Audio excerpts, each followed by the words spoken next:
que você enxerga aquela pessoa que está naquele momento, talvez numa situação mais operacional, em um trabalho mais operacional, ou uma pessoa recém-formada, acabou de sair da faculdade, está ingressando no mercado de trabalho, mas quer desenvolver esse aspecto de liderança. Você sente que isso é algo como um dom, que a pessoa ela tem que ter o dom da liderança, ou é algo que pode ser desenvolvido? E como que isso pode ser desenvolvido nessa pessoa? Quais são? Eu sei que não tem uma receita de bolo, né, para você ser um bom líder, mas como a gente pode treinar essas habilidades? Existem aquelas pessoas que são líderes por natureza, né? Que parece que tem uma atração pelo holofote ou pela atenção das pessoas. Então, isso é inato, né? Mas, sem dúvida, a liderança ela pode ser desenvolvida, né? Existem as qualidades e virtudes, elas podem ser desenvolvidas nas pessoas para desenvolver os atributos associados à liderança. Né? Isso tem a ver com desenvolvimento de confiança. Ninguém vai confiar, ou melhor, ninguém vai seguir alguém se não confiar nessa pessoa. E a confiança ela é desenvolvida ao longo do tempo, ao longo do relacionamento. Na realidade, existem alguns autores que, inclusive, falam sobre a confiança como uma fórmula matemática. Né? Então, existe a fórmula da confiança, que ela é associada àquilo que eu falo, àquilo que eu faço e os sentimentos que eu proporciono, dividido pelo meu interesse pessoal. Né? Então, veja que tudo isso é algo a ser desenvolvido. Né? Então, é a atitude. Eu assumo o compromisso que vou fazer algo e eu faço. Aquilo que eu faço, eu decido fazer bem feito. E isso é percebido. Tudo isso é execução de curto prazo. Ao longo do tempo, eu vou proporcionando sentimentos positivos nas pessoas com quem eu convivo. E, obviamente, que toda relação ela tem um interesse, mas quando eu consigo equilibrar o meu o autointeresse, né, com os interesses dos demais, mantendo isso em equilíbrio, eu crio uma condição de confiança, uma relação de confiança, que automaticamente mostra que vale a pena estar comigo ou a pessoa que está desenvolvendo. E, naturalmente, isso vai se desenvolvendo, vai criando a marca, vai criando a imagem daquele indivíduo. Isso vai tornando a pessoa um referente, um referencial. E, naturalmente, a postura de líder vai surgindo a partir daí. Qual que é o papel do tempo nesse processo todo, nesse meio que a gente está conversando agora? Você foi falando, eu fui pensando e até correlacionando um pouco isso com a geração que a gente tem hoje, né? Uma geração mais... como que eu posso dizer? Um pouco mais acelerada, um pouco mais com vontade de crescer muito rápido, Com pressa. anseio, com pressa. E aí, a gente falando de liderança hoje, eu queria que você comentasse um pouco qual que é o papel do tempo nesse processo todo. Quando a gente aprende a andar, a gente não começa correndo uma maratona, né? Aliás, eu nunca corri uma maratona e não tenho pretensões de correr, né? Então eu não vou chegar nesse momento. Mas assim como um maratonista, eu comecei o meu primeiro passo e levei vários tombos. Né? Então, existem primeiros passos a serem trilhados. Então, tudo é um aprendizado. Tem aqueles que têm uma velocidade de aprendizado mais rápido, aqueles que têm uma velocidade de aprendizado mais lento. Tá? Então, esse é algo a ser entendido. Obviamente, e você comentou, Vitor, da ansiedade que a gente tem, né?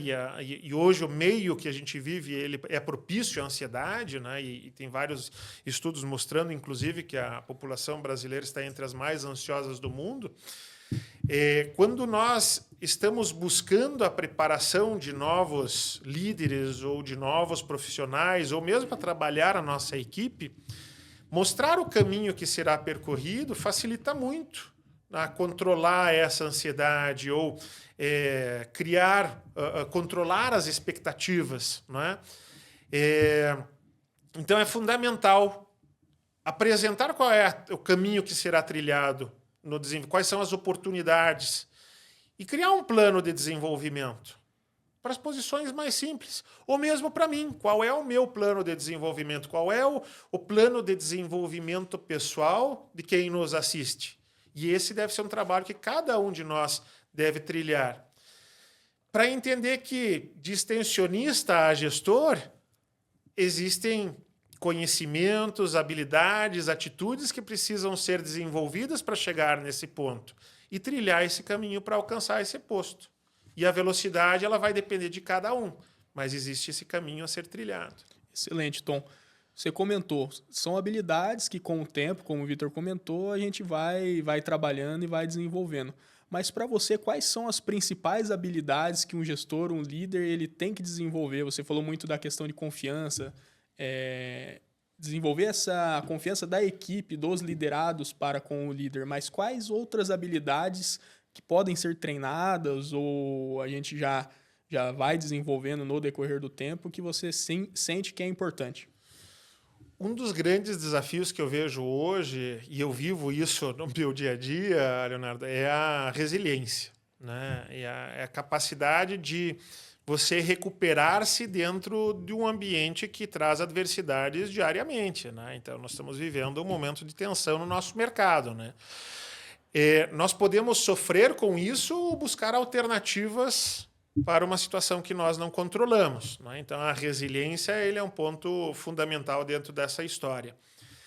E para que isso aconteça, o autoconhecimento ele é fundamental, né? E isso precisa ser desenvolvido, né? E o autoconhecimento, o que é? É permitir entender por que nós reagimos às situações que nós vivemos da forma com que reagimos. E mais do que isso, entender como nós podemos melhorar as nossas reações frente às situações que nos são impostas. Seja uma situação adversa que a gente não controla, seja porque a nossa equipe teve um problema ou porque o gestor trouxe uma situação diferente, né? Então, desenvolver o autoconhecimento, desenvolver a capacidade, a competência emocional, ela é fundamental. E não é fácil, mas ela pode ser e deve ser exercitada. Talvez hoje esse seja um dos grandes desafios que nós temos como sociedade em geral, seja no meio pessoal, seja no meio profissional. Excelente, Tom. Quando eu assumi uma vaga de liderança na empresa que nós trabalhamos, eu sempre escutei muito dizer que uma vaga de liderança ela acaba sendo uma posição solitária. Porque muitas vezes... Mas assim, no começo eu não acreditava tanto nisso. Eu falava, mas como solitário, né, cara? Eu vou ter os outros gestores, vou ter o meu superior ali. Eu não entendia como isso poderia ser solitário.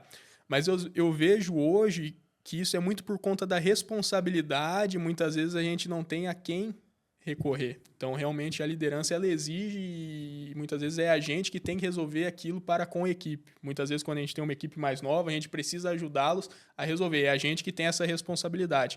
Então, eu acredito muito nisso que você comentou, a questão da resiliência. Eu acho que entra muito naquilo de inteligência emocional também. Saber lidar com os desafios, passar por cima e ter esse estoicismo ali de aguentar realmente e passar pelas dificuldades, né, cara? Isso é fundamental. Acho que inteligência emocional é uma palavra forte hoje que a gente pode lidar no mercado de trabalho.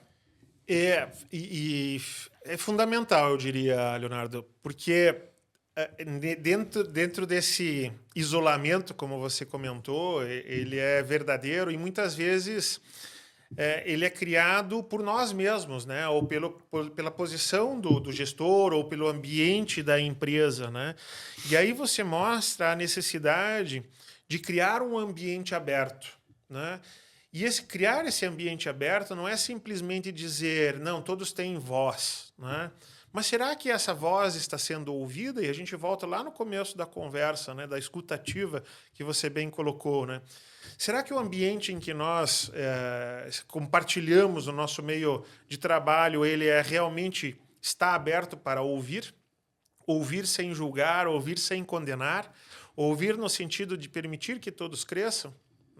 Não é fácil, né? Criar esse ambiente não é simples, né? E o papel do gestor está dentro disso daí, né? Desenvolver oportunidades de que o grupo, a equipe compartilhe os seus sentimentos, suas emoções, suas dores, com a certeza de que será ouvido e que será apoiado, né? E algo que, dentro do ambiente emocional que nós vivemos, ele é fundamental. Até porque, como você comentou, né, Vitor?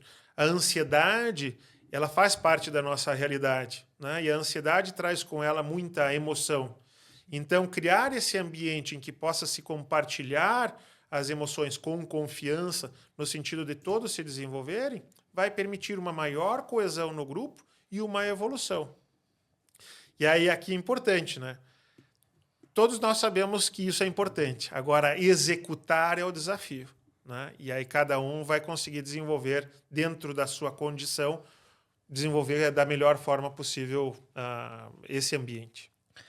Ô Tom, vamos levar um pouco a conversa um pouco mais da porteira para dentro. Eu acho que vale a pena a gente envolver os nossos produtores rurais. Hoje eu tenho... a gente trabalha hoje numa média de 140, 145 produtores diretamente dentro da cadeia produtiva na qual eu atuo. E hoje, na tarde de hoje, eu estava com alguns desses produtores em um projeto que a gente tem de educação continuada no campo. E eu fiquei refletindo muito sobre cultura. Porque a cultura ela é parte fundamental num processo de liderança. Inclusive, tem uma frase que eu gosto bastante do livro Monge Executivo, que fala que amar é servir e servir é liderar. Então, um líder que tem essa cultura de servir, acredito que é um líder que tem um diferencial. E hoje, dentro do cenário de produtor rural, a gente perdeu um pouco essa cultura de que ele também é um líder e que ele também é responsável por grande parte do processo produtivo. E hoje o que a gente estava trabalhando muito era assim, ele não é só um produtor de suíno, ele é um produtor de alimento. Uhum. E olha a nobreza dessa função e desse trabalho, né? Então eu queria que você comentasse um pouco com a gente qual que é o papel do produtor quando a gente fala de liderança, principalmente num país agro igual o nosso do Brasil. E esse é um ponto importante, né, Vitor? Porque a gente discute muito a importância do agronegócio na economia brasileira, né? E a gente está falando aí de 1/3 do PIB do Brasil associado com o agronegócio. Mas vai muito além disso, né? Vai na produção do alimento, né? Então, e o produtor muitas vezes não percebe essa importância, isso que ele está fazendo, né? Na rotina de estar trabalhando todos os dias com os animais, com a produção, ele esquece do valor que tá aí dentro. Seja para dar condições para a sua família, seja para proporcionar oportunidade para todas aquelas pessoas que trabalham na sua propriedade, para a sociedade em que ele está, e a gente está aqui no oeste do Paraná, que tem uma importância muito grande do agronegócio, né? E aí nós levamos todo esse alimento para o mundo como um todo, né? O Brasil é celeiro agrícola, é produtor de alimento, exportador de alimento. Quando a gente consegue mostrar essa importância para o produtor e valorizar, fazê-lo perceber esse valor, a situação muda, né? E aí você comentou do livro Monge Executivo. Tem um livro que eu gosto muito, que é do Simon Sinek, que se chama O Porquê, né? O Comece pelo Porquê, em que ele fala muito sobre propósito, né? Então, quando o produtor percebe que mais do que ele estar alimentando o suíno, ele está ali produzindo alimento, e se ele percebe que o porquê daquilo que ele faz, que vai muito além de simplesmente entregar o animal para a cooperativa, e sim, daquele trabalho ele vai alimentar centenas, milhares de pessoas, o valor ele se transforma, né? Então passa a ser um propósito muito maior do que simplesmente alimentar o animal, fazer o manejo todos os dias, né? Perfeito. Excelente, Tom.